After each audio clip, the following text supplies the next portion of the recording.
나는 어린 시절부터 사람들을 관찰하는 습관이 있었습니다. 내가 살던 강원도의 작은 마을은 모두가 똑같이 가난했습니다. 하지만 이상하게도 모든 것이 달랐습니다. 어떤 집에서는 웃음이, 어떤 집에서는 끝없는 한숨이 흘러나왔죠. 같은 땅에서 같은 가난을 견디는데도 말입니다. 그때 한 노인이 제게 말했습니다. 소년아, 내 마음이 내 삶을 만든단다. 가난이 네 생각을 지배하면 너는 평생 가난에서 벗어날 수 없어. 이 영상은 단순한 성공 스토리가 아닙니다. 바로 지금 왜 내 인생은 변하지 않을까 고민하는 당신을 위한 이야기입니다. 가난한 농부의 아들이 대한민국 최고의 부를 이룬 비밀. 그 모든 것은 바로 이 생각의 차이에서 시작되었습니다. 이 채널은 당신에게 뜬구름 잡는 희망을 주지 않습니다. 대신 당신의 생각을 부자의 생각으로 바꾸는 구체적인 훈련법을 제시할 겁니다. 운명을 바꾸는 생각의 힘을 믿는다면 지금 바로 구독하세요. 당신의 첫 번째 위대한 변화가 시작될 겁니다. 서울에 올라온 지 며칠 되지 않았을 때였습니다. 낡은 인력사무소를 통해 제 인생의 첫 번째 일자리를 얻었죠. 오래된 창고를 철거하는 고된 일이었습니다. 먼지가 자욱하고 쇠붙이 긁는 소리가 귀를 찢는 곳. 그곳에서 저는 제 인생을 통째로 바꾼 한 사람을 만났습니다. 사람들은 그를 박 사장이라고 불렀습니다. 키가 크고 말수가 적었지만 눈빛만큼은 누구보다 강렬했던 사람. 그는 달랐습니다. 현장에 들어서면 누구보다 먼저 움직였고 문제가 생기면 남 탓을 하기 전에 직접 삽을 들고 나서는 사람이었죠. 그때까지의 저는 그저 하루 품삯만 챙기면 된다고 생각하는 평범한 막일꾼이었습니다. 일이 힘들면 시키는 대로만 하고 적당히 시간만 때우면 그만이라고 여겼죠. 하지만 박 사장은 이를 단순히 돈 버는 수단으로 보지 않았습니다. 무언가를 새롭게 만들어내는 과정 그 자체로 여기는 듯했습니다. 어느 날이었습니다. 창고 철거 작업 도중 쩡 하는 굉음과 함께 벽이 예상보다 훨씬 빨리 무너져 내렸습니다. 순식간에 벌어진 일이었죠.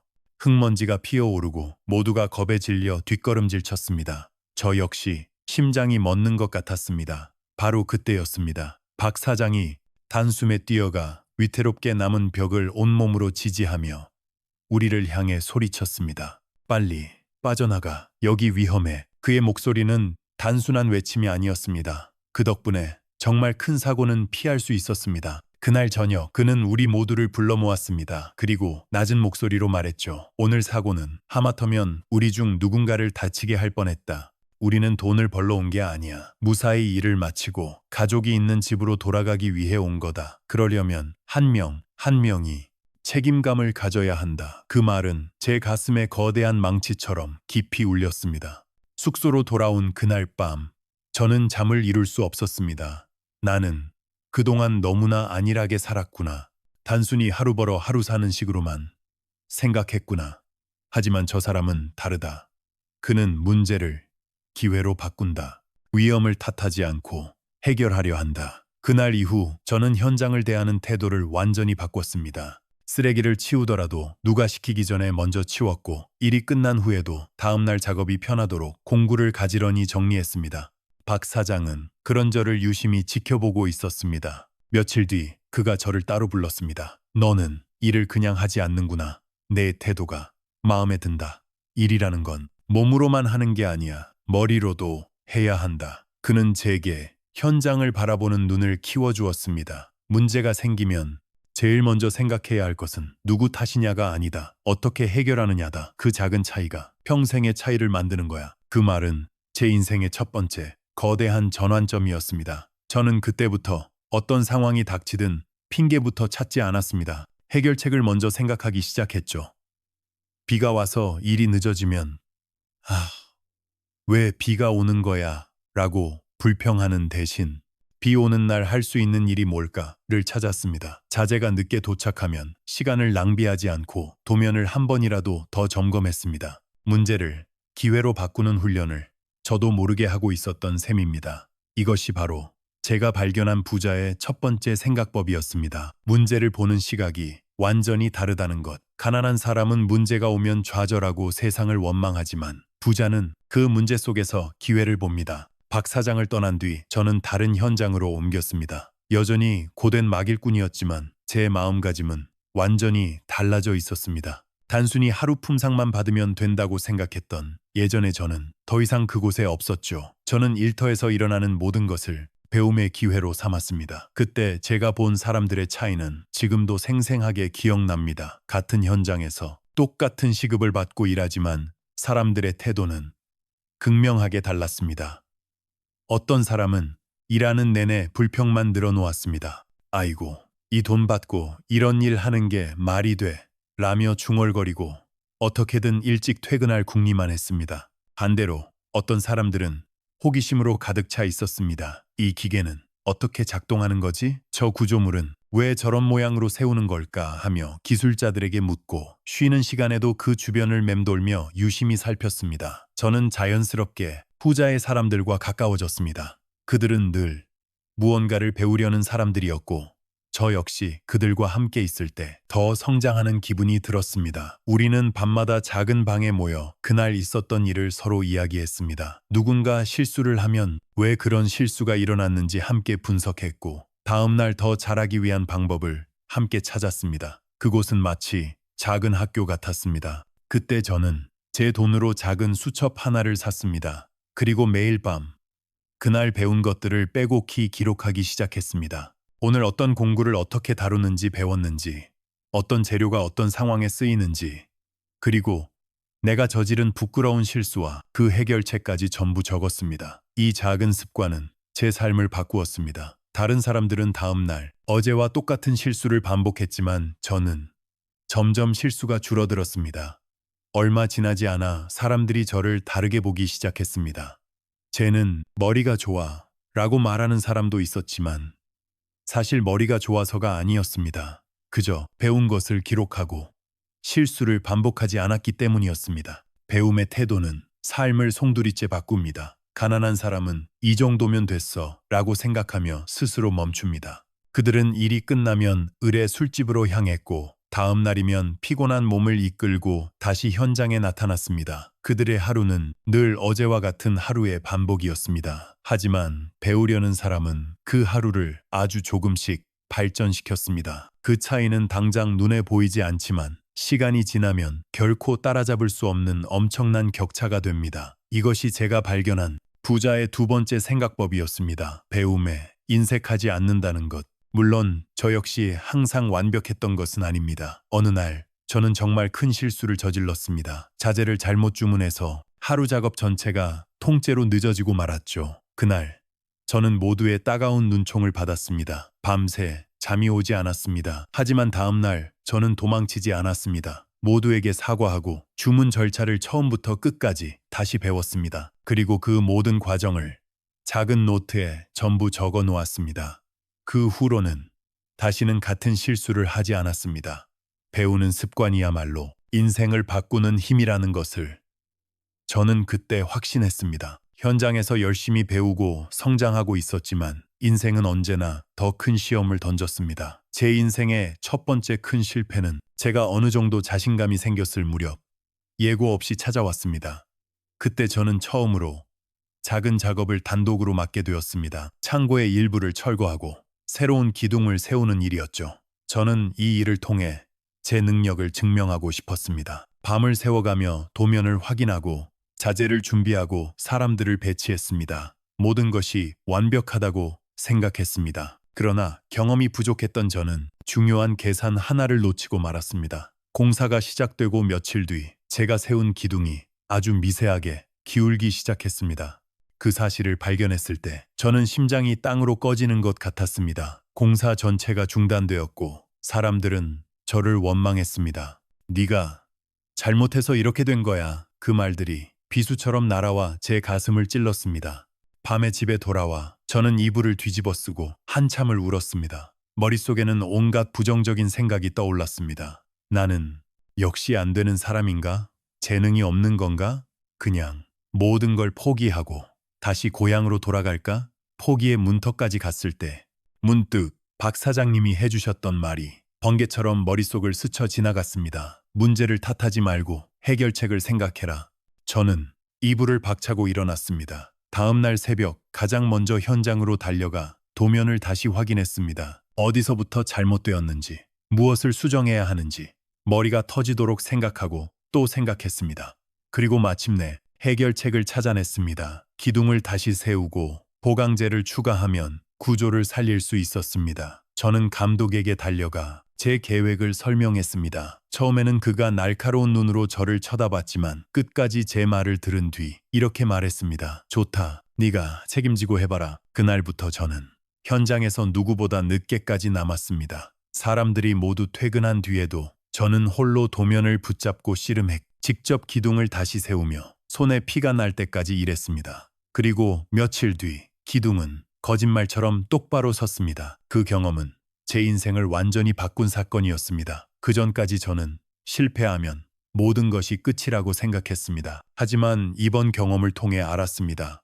실패는 끝이 아니라 새로운 기회라는 것을, 기회는 언제나 실패의 얼굴을 하고 찾아온다는 것을, 그것이 바로 부자의 세 번째 생각법이었습니다. 위기를 해석하는 방식이 다른 것입니다. 그 실패를 극복한 뒤 저는 조금씩 더 큰 일을 맡게 되었습니다. 그리고 마침내 제 손에 이전과는 비교할 수 없이 큰 돈이 들어오기 시작했습니다. 그때 저는 깨달았습니다. 돈이야말로 사람의 생각을 가장 냉정하게 시험하는 존재라는 것을요. 많은 동료들이 품삯을 받자마자 술집으로 달려갔습니다. 그들은 그날 번 돈을 그날 다 써버리고 다음 날이면 어김없이 다시 가난해졌습니다. 저는 한참을 그들을 보며 고민했습니다.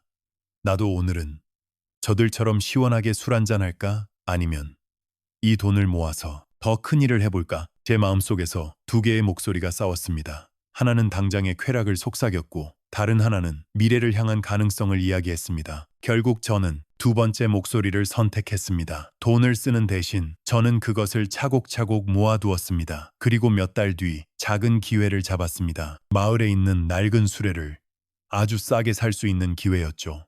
대부분의 사람들은 그거 사서 뭐 하려고? 고철 덩어리잖아 라며 저를 비웃었습니다. 하지만 제 생각은 달랐습니다. 이걸 잘 수리해서 자재를 운반하면 다른 사람보다 2배는 빨리 일을 끝낼 수 있겠다. 저는 과감히 그 수레를 샀습니다. 밤마다 녹슨 바퀴를 갈고 부러진 손잡이를 고치며 땀을 흘렸습니다. 며칠 뒤 수레는 멀쩡히 굴러갔습니다. 그날 이후 저는 현장에서 누구보다 빠르게 자재를 옮겼습니다. 다른 사람이 2번 왔다 갔다 할 거리를 저는 단 한 번에 끝냈죠. 감독은 제 효율성을 보고 감탄했고 더 중요하고 돈이 되는 일을 저에게 맡기기 시작했습니다. 결국 그 작은 투자가 저를 더 큰 기회로 이끈 것입니다. 나는 그때 돈의 본질을 배웠습니다. 돈은 단순히 쓰는 것이 아니라 기회를 사는 것이라는 것을. 가난한 사람은 돈을 쓸 때 불안해합니다. 그래서 안전한 곳에만 쓰거나 즉각적인 쾌락을 사는 데 씁니다. 그러나 부자는 다르게 생각합니다. 이 돈이 나를 성장시킬 수 있을까? 를 먼저 묻습니다. 이것이 내가 깨달은 네 번째 생각법입니다. 돈에 대한 관점을 완전히 바꾸는 것. 돈을 다루는 법을 배운 뒤 저는 또 하나의 중요한 사실을 깨달았습니다. 아무리 좋은 장비와 자본을 갖추어도 함께 할 사람이 없으면 아무것도 할 수 없다는 것을요. 제가 현대를 세우기 전 가장 먼저 한 일은 바로 사람을 모으는 일이었습니다. 그 시절 저에게는 번듯한 사무실도 넉넉한 돈도 없었습니다. 하지만 단 한 가지 확신이 있었습니다. 좋은 사람을 얻으면 반드시 길이 열린다는 확신이었습니다. 젊은 시절 저는 일을 끝내고도 집으로 곧장 가지 않고 사람을 만나러 다녔습니다. 술집, 공사 현장, 심지어 사람들의 집까지 찾아가 함께 일하자고 설득했습니다. 많은 이들이 저를 의심의 눈초리로 쳐다봤습니다. 너한테 무슨 능력이 있다고 나를 데려가려 해? 하지만 저는 포기하지 않았습니다. 우리는 함께하면 더 큰 일을 해낼 수 있습니다. 저는 꿈을 이야기했습니다. 나 혼자 잘 먹고 잘 살자는 이야기가 아니라 우리가 함께 미래를 바꾸자는 제안이었습니다. 결국 몇몇이 저와 함께하겠다며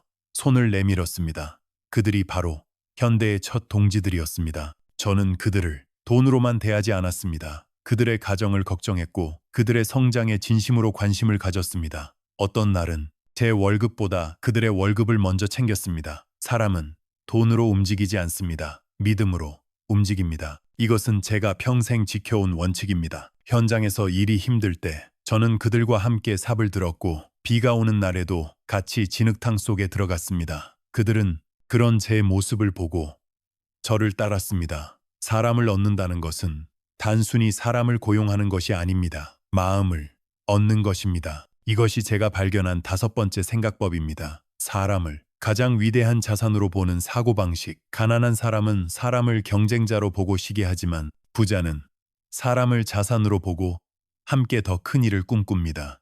사람을 얻고 팀을 만들었다고 해서 길이 평탄해진 것은 아니었습니다. 오히려 그때부터 상상도 못할 시련이 찾아왔습니다. 저는 제 인생에서 몇 번이나 모든 것을 잃을 뻔했습니다. 전쟁이 터졌을 때 공장은 불타고 사람들은 뿔뿔이 흩어졌습니다. 남아있던 돈도 순식간에 휴지 조각이 되었죠. 그 순간 저는 생각했습니다. 이제 정말 끝인가? 하지만 그 생각을 오래 붙잡고 있지 않았습니다. 저는 제 자신에게 물었습니다. 정말 끝일까? 아니면 다시 시작할 기회일까? 그리고 스스로 대답했습니다. 아직 끝나지 않았다.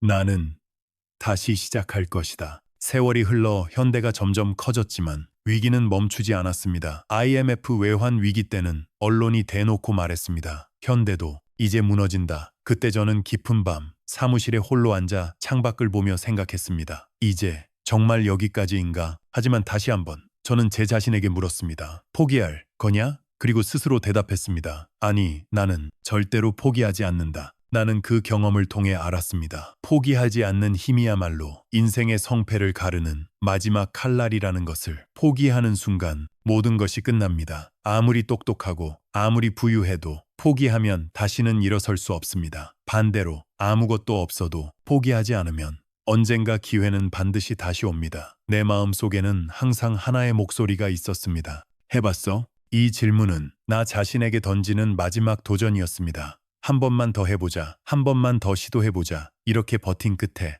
현대는 지금의 모습이 되었습니다. 이 말은 단순한 자랑이 아닙니다. 제 인생의 전부입니다. 당신에게도 전하고 싶습니다. 지금 어떤 위기에 놓여 있든 그것은 끝이 아니라 시험입니다. 그리고 그 시험을 통과하면 당신은 더 강해질 것입니다. 영상의 마무리. 당신의 생각을 행동으로. 결국 모든 것은 당신의 생각에서부터 시작됩니다. 문제를 새로운 기회로, 쓰라린 실패를 값진 교훈으로, 돈을 성장의 연료로 보고 사람을 가장 소중한 자산으로 여기는 생각, 그리고 어떤 순간에도 결코 포기하지 않겠다는 그 굳은 다짐. 바로 그 생각이 당신의 행동을 바꾸고 행동이 당신의 운명을 결정짓습니다. 오늘 이야기에서 어떤 점이 가장 와닿으셨나요? 여러분의 삶에 직접 적용해보고 싶은 단 한 가지를 정해 아래 댓글로 공유해주세요. 여러분의 작은 다짐 하나하나가 저희에게는 큰 영감과 힘이 됩니다. 오늘 아침 당신은 어떤 생각으로 하루를 시작하시겠습니까? 당신이 생각하는 대로 당신의 삶은 반드시 그렇게 될 것입니다. 만약 오늘 영상이 마음에 드셨다면 여러분의 생각을 댓글로 남겨주세요. 그리고 좋아요와 공유, 구독도 잊지 말고 꼭 눌러주세요. 당신의 인생을 바꿀 위대한 첫걸음. 저희 채널이 언제나 당신의 빛나는 변화를 응원하겠습니다.